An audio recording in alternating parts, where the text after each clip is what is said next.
आषाढी एकादशीनिमित्त रत्नागिरीत विठुनामाचा गजर.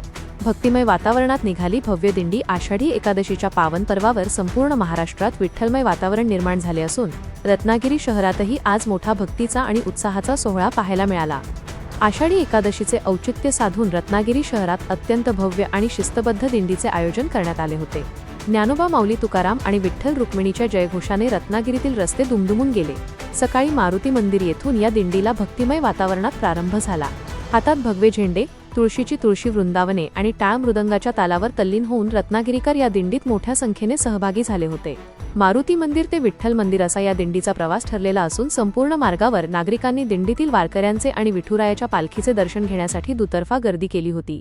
या दिंडीचे मुख्य आकर्षण म्हणजे सहभागी झालेल्या भाविकांचा पारंपरिक पोशाख. महिला नऊवारी साड्या आणि फेटे परिधान करून हातात तुळशीची रोपे घेऊन शिस्तबद्ध चालत होत्या, तर पुरुष भाविक पांढरा कुर्ता, धोतर आणि डोक्यावर वारकरी फेटा घालून टाळांच्या गजरात दंग झाले होते. लहानांपासून वृद्धांपर्यंत सर्वच वयोगटातील नागरिक भक्तीच्या रसात न्हाऊन निघाले होते.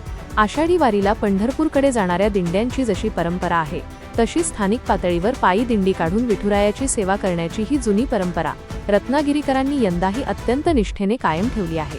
फुलांनी सजवलेली पालखी, टाळ मृदंगाचा गजर आणि भगव्या झेंड्यांची फडकणारी नक्षी यामुळे रत्नागिरीतील वातावरण पूर्णपणे पंढरपूरमय झाले होते.